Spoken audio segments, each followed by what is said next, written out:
अभी हम लोग क्लास 10 मैथ के मोस्ट इम्पोर्टेंट ऑब्जेक्टिव एमसीक्यू को जानेंगे जो एग्जाम में पूछे जाते हैं। सभी क्वेश्चन आपके लिए काफ़ी इम्पोर्टेंट है, तो आप इसे बगैर स्किप किए ध्यान से देखिएगा। मैं आपको ध्यान से समझाने का कोशिश करूंगा। 140 के अभाज्य गुणनखंडों के गुणनफल के रूप में लिखा जा सकता है। तो मैं आपको बता दूं कि 140 का अभाज्य गुणनखंड जब कीजिएगा तो अभाज्य गुणनखंड करना आसान है। 140 को लिखिएगा, छोटे छोटे टेबल है, इसको अभाज्य गुणनखंड कर दीजिएगा तो हमारे पास जो आंसर आएगा ये वाला आंसर आएगा। 2, 2, 5 और 7 आएंगे। तो कैसे 2 दूनी 4 हो जाएगा। 4 को जब 5 से गुना करिएगा दोस्तों, 4 × 6 20 हो जाता है और 7 दूनी 14। तो 140 हमारा अभाज्य गुणनखंड निकल के आ रहा है। तो इसका मतलब हमारा आंसर जो है ये वाला है। अभाज्य गुणनखंड करना आपको आना चाहिए, एग्जाम में बार बार ये क्वेश्चन आता है। तो सभी बच्चे अभाज्य गुणनखंड करने आपको जानने चाहिए। पहला दूसरा क्वेश्चन देखेंगे, किन्हीं दो धनात्मक पूर्णांकों का ए और बी के लिए एचसीएफ ए और बी गुने एलसीएम ए और बी है इक्वल टू, यहाँ खाली जगह है तो आपको पता है कि ए गुने बी होता है। क्या होता है? ए गुने बी। जैसे कि हमें एलसीएम निकालना हो तो क्या करते हैं? ए गुने बी बटे एचसीएफ। तो उसी प्रकार से यहाँ पे क्या होगा? ए गुने बी हो जाएगा। इसका आंसर ये हो जाएगा। अब यहाँ पे 3 नंबर में अगर हम देखेंगे दोस्तों, ये क्वेश्चन भी मोस्ट इम्पोर्टेंट है। 45 और 160 का एचसीएफ। तो एचसीएफ आपको निकालना है। एचसीएफ निकालना सभी बच्चे को आता होगा, क्योंकि हमें जो है 8 क्लास से ही एलसीएम और एचसीएफ निकालना सिखाया जाता है। तो इसका सही आंसर हो जाएगा ए नंबर। यहाँ पे देखेंगे दोस्तों, चौथा नंबर, दो धनात्मक पूर्णांक ए तथा बी दिए रहने पर यदि अद्वितीय पूर्ण संख्या q और r विद्यमान है तो निम्न में कौन सा कथन सत्य है? तो यहाँ पे दिया हुआ है equal to B Q minus R, A equal to B Q plus R, A equal to B बटे क्यू माइनस आर। तो ऐसे क्वेश्चन आपको एग्जाम में आते हैं। तो ये क्वेश्चन मोस्ट इंपॉर्टेंट है। तो इसका सही आंसर हो जाएगा A equal to B Q plus में आर होता है। क्या होता है? प्लस में आर। बटा में नहीं होगा दोस्तों, माइनस में नहीं होगा। क्या हो जाएगा? A equal to B Q plus R. ये इसका सही आंसर है। अब यहाँ पे देखेंगे एक क्वेश्चन यहाँ पे दिया हुआ है दोस्तों, यदि बहुपद x² माइनस 9x प्लस ए के शून्यकों का गुणनफल 8 है तब इसके शून्यक है। तो इसके शून्यक निकालना काफ़ी आसान है। हमने इसका फुल वीडियो भी बना रखा है, आप उसे भी देख सकते हैं। अभी हम इसको हल करेंगे। जब इस शून्यक को हल कीजिएगा दोस्तों, इसका आंसर कुछ इस प्रकार से आएगा, 1 और 8 आ जाएगा इसका शून्यक। अगर आप नहीं देखे हैं, शून्यक बनाना आपको नहीं आता है, तो मैं इसके फुल डिटेल वीडियो में बना चुका हूँ और काफ़ी आसान तरीके से शून्यक निकालना यहाँ पे और सिखाया हूँ। तो आप उसे ज़रूर देख लीजिएगा, मैं डिस्क्रिप्शन में लिंक दे रहा हूँ। तो चलिए अभी हम लोग इसको देख लेते हैं, उसके बाद आप उसे देख लीजिएगा। क्वेश्चन नंबर 6 है जो मोस्ट इंपॉर्टेंट है। देखेंगे, यदि अल्फा बीटा बहुपद x² + 2x + 1 के शून्यक हैं तथा मतलब कि तब 1/अल्फा + 1/बीटा हमें पहले से क्या करना है कि अल्फा और बीटा जब हमें मालूम हो जाए, निकाल लेंगे इसको शून्यक, जिसमें हम किसी एक को अल्फा मानेंगे, एक को बीटा मानेंगे। उसके बाद इस पद में हमको रख देना है, उसके बाद इसको हल करना है। तो हमारा आंसर कुछ इतना आएगा। आपको पता है कैसे हल करना है? शून्यक निकालेंगे, उसके बाद शून्यक जो निकलेगा उसी को अल्फा और बीटा मान लेंगे। मानने के बाद आपको इस पद में रख देना है और उसे हल करना है। तो हमारा आंसर कुछ इतना आएगा। ये भी क्वेश्चन मोस्ट इंपॉर्टेंट है। आगे बढ़ते हैं दोस्तों। ये 7 नंबर वाला बहुत ही आसान है, सभी बच्चे इसको जानते होंगे। मैंने इसका फुल डिटेल वीडियो भी बना रखा है, उसे भी देख लेंगे तो समझ में आ जाएगा। जो अभी मैं बताऊंगा उतना में भी आपको समझ में आ जाएगा, मेरी आपसे गारंटी है। यहाँ पे देखेंगे, किसी बहुपद Px के लिए ग्राफ आकृति में दिया गया है, बहुपद के शून्यकों की संख्या होगी। बहुपद के शून्यकों की संख्या कैसे ज्ञात करते हैं? ध्यान से देखिएगा। ये हमारा होता है y अक्ष और ये वाला होता है x अक्ष। तो जब भी आपको बोले बहुपद के शून्यकों की संख्या क्या होगी, तो आपको कुछ नहीं है करना। जो x अक्ष में जितनी बार ये लाइनें गुजरी है और जितनी बार कटेगी वही हमारा आंसर होता है। तो x अक्ष में सिर्फ देखना है, 1 2 3 4 बार x अक्ष में कटा गया है, मतलब कि कटा है। इसका मतलब हमारा आंसर क्या हो जाएगा? 4 हो जाएगा। यहाँ पे आपको दिखाई दे रहा होगा 4 जो है हमारा आंसर है। अगर y अक्ष में कितनों ही कट जाए दोस्तों तो आप जो है उसको नहीं गिनिएगा, बल्कि x अक्ष में जो भी कटेगा उसको गिनना है। आपको ध्यान में रहेगा। चलिए आगे बढ़ते हैं। यहाँ पे देखेंगे दोस्तों 8 नंबर, समीकरण युग्म a1x plus b1y plus c1 equal to 0 तथा a2x plus b2y plus c2 equal to 0 में यदि a1 बटे a2 बराबर b1 बटे b2 बराबर c1 बटे c2 हो तो समीकरण युग्म का मतलब कि ये आपको पूछा है दोस्तों। ये हमारा 3 चैप्टर का क्वेश्चन या 2 चैप्टर का क्वेश्चन है। मैं इसे भी डिटेल में वीडियो बना दिया है, तो इसे भी आप देख लीजिएगा, काफ़ी आसान है। इसमें क्या होता है कि कोई अनेक हल होगा, कोई 2 हल होगा या फिर कोई हल ही नहीं होगा। तो इसका आंसर इस प्रकार से, जैसे कि हम यहाँ पे देखिए, कोई यहाँ पे प्रतिच्छेदी भी रहता है, अनेक हल भी रहता है, उसी प्रकार से क्वेश्चन अगर कहीं पे ये कटा नहीं है, मतलब सब सेम टू सेम है, a1 बटे a2 है, b1 बटे b2 है, c1 बटे c2 है, हमारा दे दिया है, तो ये पूछ रहा है ये क्या होगा, तो ये अनेक हल होगा दोस्तों। क्या होगा, ये अनेक हल होगा। अगर हम पहले में काट देते, पहले में, तो इसका अद्वितीय हल हो जाता। क्या हो जाता, अद्वितीय हल, मतलब कि एक हल हो जाता। क्या हो जाता, अद्वितीय हल मतलब एक हल। जैसे कि यहाँ पे काट देते, ये वाला कटा हुआ रहता, तो यहाँ पे अद्वितीय हल हो जाता। कहीं पे कटा हुआ नहीं है दोस्तों, तो ये हमारा अनेक हल हो जाएगा। तो आपको समझ में आया होगा, लेकिन अगर आप नहीं जानते तो मेरा उस वीडियो को देख लेना, डिस्क्रिप्शन में मैं लिंक दे रहा हूँ, उसे देख लीजिएगा। आगे बढ़ते हैं दोस्तों 9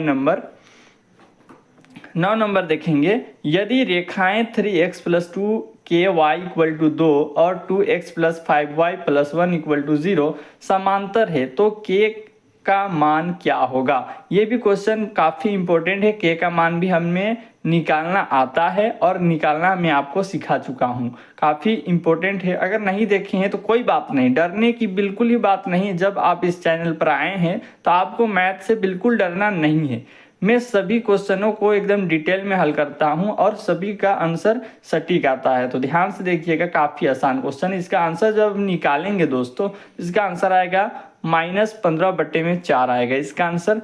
इसको कुछ नहीं है करना, इसमें के का सिर्फ को मान को निकालना है।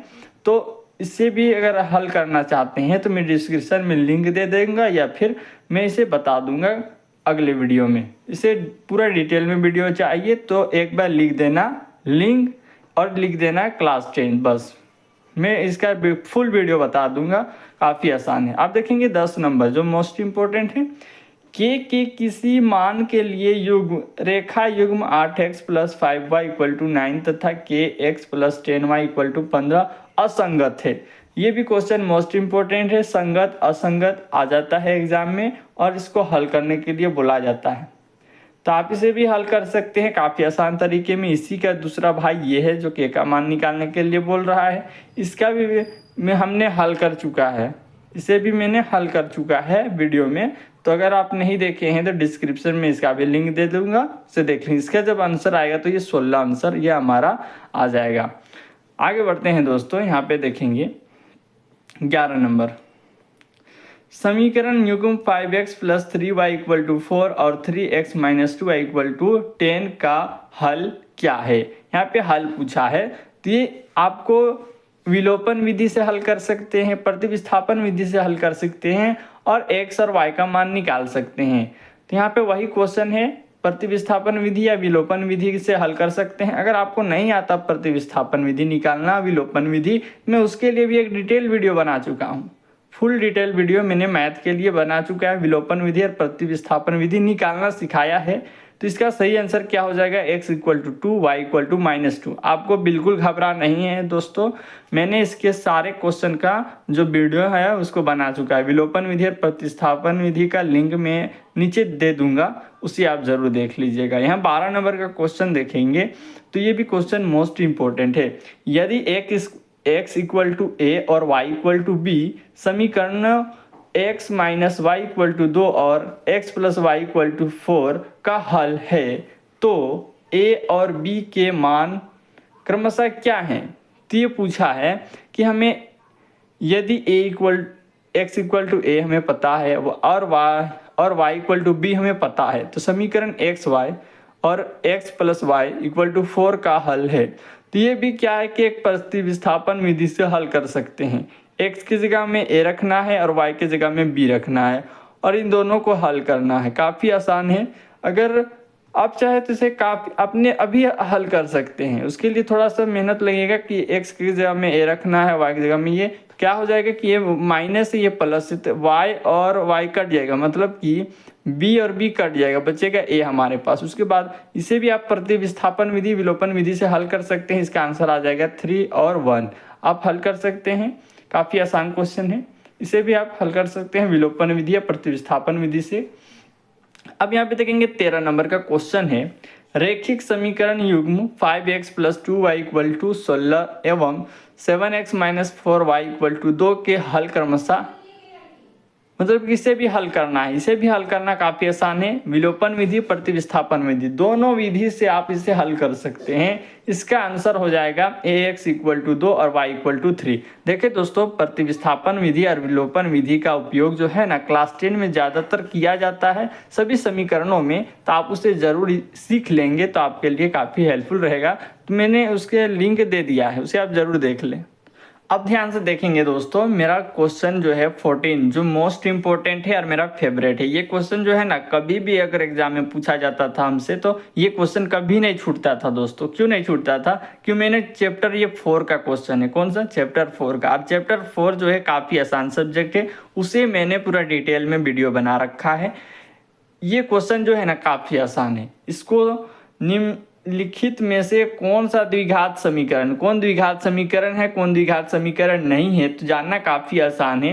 यहाँ पे देखेंगे, यहाँ पे x - 2 यहाँ पे स्क्वायर है, यहाँ पे कुछ नहीं है, तो इसका मतलब क्या है कि यही हमारा आंसर है। लेकिन बहुत कोई में क्या होता है, इधर भी स्क्वायर रहता है, इधर भी स्क्वायर रहता है, लेकिन स्क्वायर स्क्वायर क्या होता है, कट जाता है। लेकिन ध्यान से देखिएगा, जब ये और ये गुना होगा तो इधर भी स्क्वायर आ सकता है, लेकिन यहाँ भी गुना हो रहा है, यहाँ पे स्क्वायर आ सकता है। तो ये क्वेश्चन काफ़ी डिफिकल्ट भी रहते हैं और काफ़ी आसान भी रहते हैं। तो इसलिए मैं सुझाऊंगा कि आप इसका एक फुल वीडियो देख लीजिए, जो ज़्यादा नहीं 5-10 मिनट का वीडियो है। मैंने उसे डिटेल से बताया है कि कैसे आप द्विघात समीकरण को पहचान सकते हैं। तो ये चैप्टर 4 का क्वेश्चन है क्लास 10 का, मैं उसका डिस्क्रिप्शन में लिंक डाल दे रहा हूँ, उसे आप देख लीजिएगा।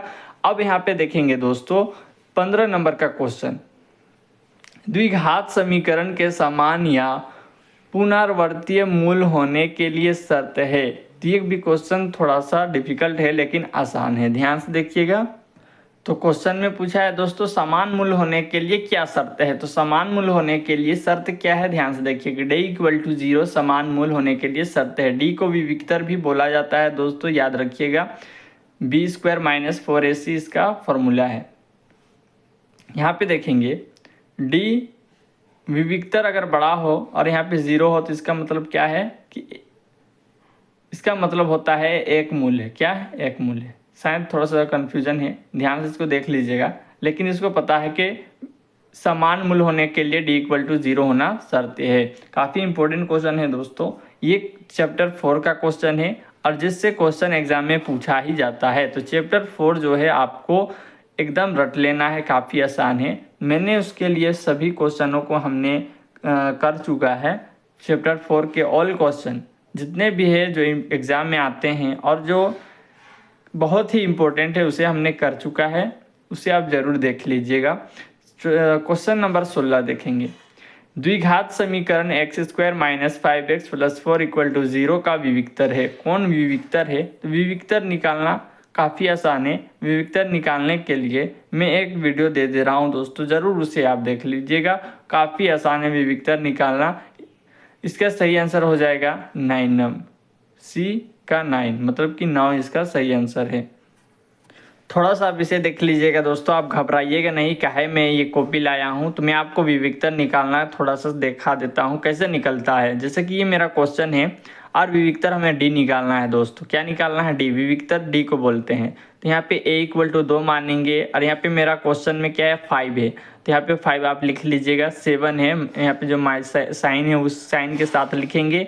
c हमें ये मान लेना है, c a b c इस तरीके से हम मान लेंगे साइन के साथ। उसके बाद डी निकालते हैं तो डी को विविक्तर बोलते हैं, जिसका फॉर्मूला होता है b² माइनस 4ac।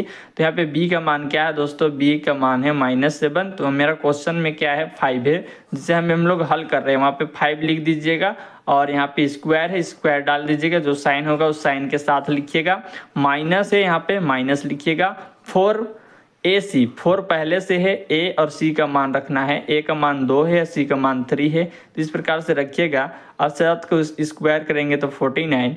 यहाँ पे माइनस है, 4 को इसे गुना करेंगे तो हो जाएगा कितना 24। अब इनको घटाएंगे दोस्तों, हमारा आंसर 25। तो डी का मान क्या आया 25, यही इसका आंसर है। तो उसी प्रकार से हम यहाँ पे निकालेंगे दोस्तों। तो हमारा आंसर क्या आ जाएगा यहाँ पे, जिसके इसका विविक्तर हमको निकालना है, मतलब क्या डी निकालना है, डी निकालना है। तो उसी प्रकार से हम लोग करेंगे। डी का फॉर्मूला होता है b² माइनस 4ac। बी का मान हमें इसको रख देना है -5 को। उसके बाद यहाँ पे कुछ नहीं है, a का मान 1 लिखना है और c का मान 4 रखना है। तो जब उसको हम गुना करेंगे 25 5 b² माइनस 4ac, तो b को जब स्क्वायर करेंगे तो यहाँ पे हो जाएगा 25 माइनस 4 और 4 16, 16 और 1, 16 से 1 को गुना करेंगे तो 16 ही आएगा। तो 25 में 16 घटाएंगे तो हमारा आंसर क्या आ जाएगा 9 आ जाएगा। तो इसी प्रकार से क्वेश्चन बनता है। तो आपको समझ चुके होंगे कैसे विविक्तर निकालना है, डी निकालना है। अब यहाँ पे देखेंगे 17 नंबर का क्वेश्चन। द्विघात समीकरण 3x² माइनस 2x प्लस 1/3 = 0 का विविक्तर क्या है। तो विविक्तर काफी आसान है निकालना। विविक्तर कैसे निकालते हैं आपको पता हो गया। a = 3 मान लेना है, b = -2 मान लेना है, c = 1/3 मान लेना है। विविक्तर का फॉर्मूला लगा देना है। d = b² minus 4ac, b² minus 4ac। तो b का मान यहाँ पे रख देना है -2 -4 गुने a का मान 3, c = 1/3। उस प्रकार से आप हल कीजिएगा, हमारा आंसर कुछ आ जाएगा a = 0। नहीं आता तो ये क्वेश्चन भी हमने डिटेल से हल कर चुका है। आप लिख दीजिएगा कमेंट में क्लास 10th और लिख दीजिएगा चैप्टर 4 में फुल डिटेल में वीडियो का लिंक दे दूंगा। यहाँ पे देखेंगे, या फिर आप कम्युनिटी पोस्ट चेक कर सकते हैं। उसमें मैं सारे क्वेश्चन जो आपको हार्ड लगते हैं उन सभी का ऊपर में लिंक डाल दूंगा, साथ साथ लिख दूंगा चैप्टर 4 के इम्पोर्टेंट क्वेश्चन। आप उसमें क्लिक कीजिएगा, डायरेक्ट कम्युनिटी पोस्ट से आप वीडियो में चले जाएंगे। आप देख सकते हैं कम्युनिटी पोस्ट। चलिए अभी हम लोग इस क्वेश्चन को भी देख लेते हैं। 18 नंबर का क्वेश्चन देखेंगे। समीकरण 3x² माइनस 2x प्लस 1/3 = 0 के मूल क्या हैं। मूल क्या है, मूल अब आपको पूछा है। तो मूल निकालना भी काफ़ी आसान है। यहाँ पे विविक्तर निकालने के बाद मूल निकाला जाता है। मूल निकालना भी काफ़ी आसान है। इसका आंसर हो जाएगा 1/3 1/3। तो यहाँ पे मैं इसका कुछ हिंट देना चाहता हूँ। तो हिंट में आपको यही देना चाहता हूँ दोस्तों कि अगर d का मान अगर प्लस में आए तो समझ जाइएगा कि उसको हल करना है आगे भी, और d = 0 हो तो भी हमें आगे हल करना है। लेकिन d क्या हो, छोटा हो, और d अगर माइनस में आ जाए, साफ बता रहा हूँ, d अगर माइनस में आ जाए तो उसका आंसर वही हो जाएगा। सिर्फ विविक्तर ही निकाल लीजिएगा, वही आंसर है। लेकिन d का मान अगर इक्वल में आवे या फिर d बड़ा हो, प्लस में आए, तो इसका मतलब आगे भी हल करना है। तो ध्यान रखिएगा, मैंने इसका लिंक कम्युनिटी पोस्ट में डाल दिया है, मतलब डाल दूंगा, उसे देख लीजिएगा। अब यहाँ पे देखेंगे 19 नंबर का क्वेश्चन। यदि द्विघात समीकरण x² प्लस 4x प्लस 1 = 0 का मूल समान हो तो k का मान ज्ञात कीजिए। ये भी क्वेश्चन सब्जेक्टिव में भी आता है दोस्तों। जो भी क्वेश्चन मैं बता रहा हूँ वे सब्जेक्टिव में भी आते हैं। तो मैं आपसे कहूँगा कि जो भी क्वेश्चन मैं आपको बता रहा हूँ ध्यान से देखिएगा, और सभी को सभी देखना आपके लिए अनिवार्य है। अगर आप क्लास 10th में हो और आप पढ़ना चाहते हैं और अच्छे नंबर से इसको अच्छा स्कोर करना चाहते हैं तो आप इस चैनल को ज़रूर सब्सक्राइब करें। मैं आपके लिए जो भी मेहनत करना चाहता हूँ आपके लिए मैं करने के लिए तैयार हूँ। आप सिर्फ पढ़ने के लिए तैयार रहें। ये क्वेश्चन का आंसर हो जाएगा 4। क्या हो जाएगा 4। मूल निकालना है, मूल निकालना मैंने डिटेल वीडियो बना रखी है। कम्युनिटी पोस्ट में जाएं, कम्युनिटी पोस्ट में आपको वहाँ पे लिंक मिलेगा, सभी लिंक को देखें। मैंने कम बनाया है, मतलब कि 2-3 क्वेश्चन एक वीडियो में करा है, लेकिन सभी को मैंने डिटेल में बनाया है, उसे आप ज़रूर देख लीजिएगा। इसका आंसर हो जाएगा 4। तो ये क्वेश्चन मोस्ट इंपॉर्टेंट है। सब्जेक्टिव में ये क्वेश्चन 5 नंबर में आता है दोस्तों। कितना नंबर में? 5 नंबर में आता है के का मान निकालने के लिए, तो ध्यान से देखिएगा। 20 नंबर देखेंगे, द्विघात समीकरण x² - 3x - 10 = 0 का मूल ज्ञात करें। मूल ज्ञात करना है दोस्त, तो मैंने आपको बता चुका हूँ मूल ज्ञात करना। इसे अगर आप नहीं जानते हैं मूल कैसे निकालते हैं, तो इसके लिए भी मैं वीडियो कम्युनिटी पोस्ट में डाल दे रहा हूँ, लिख दूंगा वहाँ पे क्लास 10th चैप्टर 4 मूल ज्ञात कैसे करें। तो यहाँ पे आप इसका आंसर आ जाएगा -2 5। आगे बढ़ते हैं। मोस्ट इम्पोर्टेंट क्वेश्चन एपी निकालने के लिए आ गया। एग्ज़ाम में अगर आपको एपी निकालने के लिए आ जाए या फिर ऑब्जेक्टिव में पूछ दे, तो कुछ इस प्रकार से क्वेश्चन रहेगा एपी का। ये क्वेश्चन चैप्टर 5 का क्वेश्चन है। समांतर श्रेणियाँ 3 1 -1 -3 के लिए क्रमशः प्रथम पद ए और सार्वधातुक डी क्या होगा।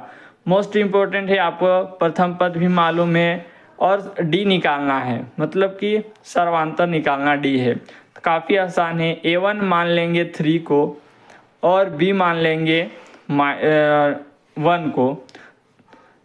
प्रथम पद निकालना काफ़ी आसान है। D = A2 - A1 इसका फॉर्मूला होता है। लिखते जाए, अगर आप लिखना चाह रहे हैं, ये समझना चाह रहे हैं, तो D = होता है, मतलब कि सार्वधातुक निकालने के लिए फॉर्मूला होता है A2 - A1। A2 का मान हम रखेंगे 1 और A1 का मान रखेंगे 3, तो 1 में 3 घटेगा। प्रथम पद A कितना है? प्रथम पद 3, आंसर आ गया। सार्वधातुक निकालना है D, तो क्या करेंगे 3 - 1 2 बचा, लेकिन साइन क्या लगेगा? माइनस का। इसका आंसर हो जाएगा -2। समझ में आया? D का फॉर्मूला होता है A2 - A1। A2 - 1, A2 - 1 आपका आंसर ये रहा। समझ में आया हो तो लाइक ज़रूर करना। डी का फॉर्मूला होता है A2 - 1, आप अपने से निकाल के देख सकते हैं। यहाँ पे देखेंगे 22 नंबर, AP 21 18 15 का कौन पद शून्य है? कौन सा पद शून्य है आपको ज्ञात करना है। काफ़ी आसान है, मोस्ट इम्पोर्टेंट भी है। कौन सा पद क्या है? शून्य है। शून्य निकालना यहाँ पे आया है। तो यहाँ पे ये भी क्वेश्चन मोस्ट इम्पोर्टेंट है। मैंने इसे भी बना रखा है, मैंने इसे भी बना चुका है। कम्युनिटी पोस्ट में लिख दूंगा AP मोस्ट इम्पोर्टेंट क्वेश्चन शून्य क्या है, तो आप उसे ज़रूर देख लीजिएगा। ये क्वेश्चन का भी लिंक में डाल रहा हूँ, क्योंकि अगर मैं इसे बताने जाऊँगा बहुत टाइम लग जाएगा। आपको समझाते समझाते कभी इतना बहुत थोड़ा सा ये बड़ा बनेगा, इसलिए मैं इसे समझा नहीं रहा हूँ डिटेल में। इसको आप कम्युनिटी पोस्ट में देख लीजिए। इसका आंसर हो जाएगा 8वां पद। क्या हो जाएगा इसका आंसर? 8वां पद। यहाँ पे देखेंगे 23 नंबर, AP 7 13 19 205 में कितने पद हैं? मोस्ट इंपॉर्टेंट है ये क्वेश्चन। 5 नंबर नहीं आता है, लेकिन ये 2 नंबर और 3 नंबर में ये क्वेश्चन पूछा जाता है। ये क्वेश्चन सब्जेक्टिव में 2-3 नंबर में पूछा जाता है। इसका आंसर हो जाएगा 34। इसे भी हमने बना रखा है। अब देखेंगे 26 नंबर का क्वेश्चन। अगर आपको आता है तो आप ज़रूर अच्छा वाला एक कमेंट करना। 6 से विभाज्य प्रथम 40 धन पूर्णांकों का योग होगा। ये जो है 6 से विभाज्य प्रथम 40 धन पूर्णांकों का योग होगा। धन पूर्णांक मतलब कि प्लस वाले, जिसको हल करना है इसे भी हमने शायद हल कर चुका है। नहीं हल किया है तो कोई बात नहीं है, मैं इसको हल करके बता दूंगा, समझा दूंगा। इस चैप्टर के जितने भी ऐसे क्वेश्चन होंगे धन वाले या फिर पूर्णांक वाले और ऐसे जो प्राकृतिक संख्या वाले ऐसे क्वेश्चन आ जाता है। सम क्वेश्चन और विषम क्वेश्चन से भी क्वेश्चन रहते हैं। विभाज्य प्रथम 40 धन पूर्णांक है, वहाँ पे कुछ दूसरा क्वेश्चन होगा। तो इसका आंसर ये रहा 4920। तो इसे मैं अलग से हल कर दूंगा दोस्तों, कोई दिक्कत वाली बात नहीं है। एक दो क्वेश्चन में ऐसे होते हैं कि जिसे हमने हल करा नहीं है, लेकिन इसे भी मैं हल कर दूंगा। चलिए आगे बढ़ते हैं।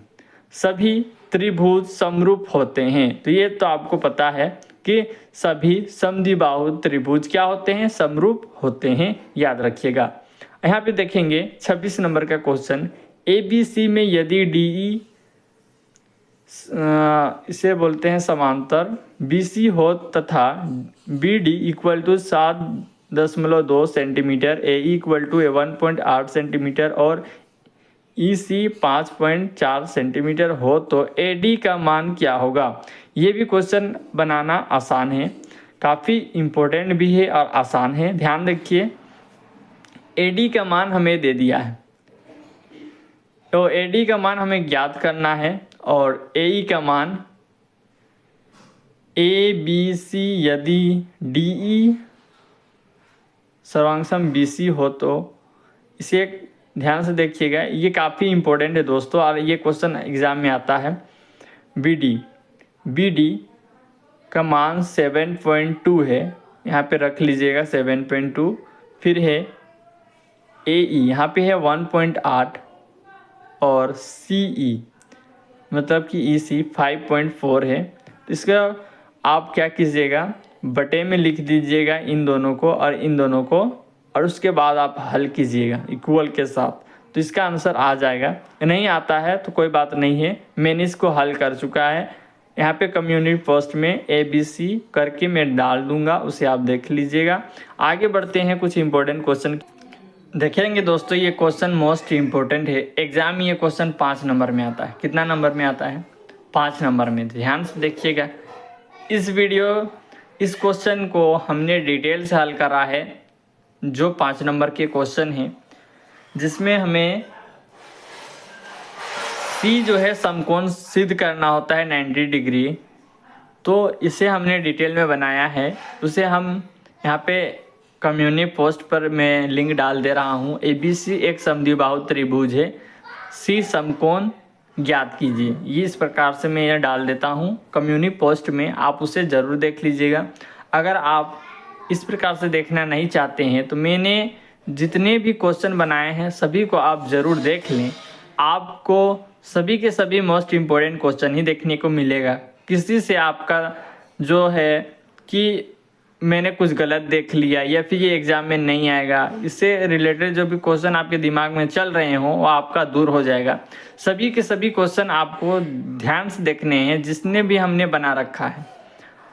तो ध्यान से देखिए, ये क्वेश्चन मोस्ट इम्पोर्टेंट है, इसे आप ज़रूर देख लेंगे। इसका आंसर हो जाएगा AC² इक्वल टू 2AB²। यहाँ पे देखेंगे 31 नंबर, त्रिभुज ABC में यदि AB 7 सेंटीमीटर, AC 25 सेंटीमीटर तथा BC 24 सेंटीमीटर है तो एंगल B का मान क्या होगा। ये क्वेश्चन जो है दोस्तों, ये एक त्रिभुज है जिसमें AB इतना दे दिया है, AC 25 सेंटीमीटर तथा BC 24 सेंटीमीटर, एंगल B का मान को ज्ञात करना है। तो एंगल B के मान को ज्ञात करना है तो उसके लिए क्या करना पड़ेगा, हमें एक त्रिभुज बनाना पड़ेगा, इसको डिटेल में समझाना पड़ेगा। इस प्रकार से बना लीजिएगा जिसमें ABC का मान रखिएगा।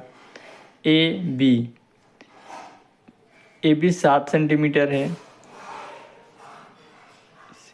AC 25 सेंटीमीटर है, BC 24 सेंटीमीटर है, एंगल B निकालना है। तो एंगल B निकालना आता होगा तो आप उसे निकाल लीजिएगा। ये 90 डिग्री का कोण बनेगा, क्योंकि यहाँ पे त्रिभुज में 25 सेंटीमीटर 24 सेंटीमीटर और एंगल B का मान, तो ये पाइथागोरस प्रमेय से ही बन सकता है।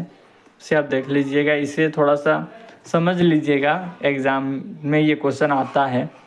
यहाँ पे देखेंगे किसी वृत्त की स्पर्श रेखा उसे कितने बिंदुओं पर प्रतिच्छेद करती है। तो उसे एक बिंदु पर, जिसे किसी वृत्त की स्पर्श रेखा उसे कितने बिंदुओं पर प्रतिच्छेद करती है। वृत्त है दोस्तों, यहाँ से एक कोई भी स्पर्श रेखा हमें किसे बोलेंगे, तो ये स्पर्श रेखा होता है, बाहर वाली भाग को स्पर्श रेखा बोलते हैं। और इसमें टच होगा तो किसी एक बिंदु पर टच होगा, ना कि 2-4 बिंदुओं को टच होते हुए स्पर्श रेखा नहीं गुजरता, एक बिंदु को टच होते हुए स्पर्श रेखा गुजरता है। तो ये इसका आंसर हो जाएगा 1। चलिए मिलते हैं नेक्स्ट वीडियो में। ये वीडियो कुछ लंबा हो रहा है। नेक्स्ट वीडियो में अगर मैथ के ही वीडियो चाहिए इसी प्रकार से तो आप नीचे में कमेंट करके बताएं कि हमें सर यही ऑब्जेक्टिव क्वेश्चन से रिलेटेड हमें वीडियो चाहिए जिसमें मैथ के हों, तो आप ज़रूर लिखेंगे मैथ ऑब्जेक्टिव क्वेश्चन हमें दीजिए। यही क्वेश्चन आपको लिखना है कि हमें कम्युनिटी पोस्ट में कि सर हमें कुछ इम्पोर्टेंट क्वेश्चन दीजिए मैथ के ऑब्जेक्टिव इसी तरीके से। तो फिर मिलते हैं नेक्स्ट वीडियो में।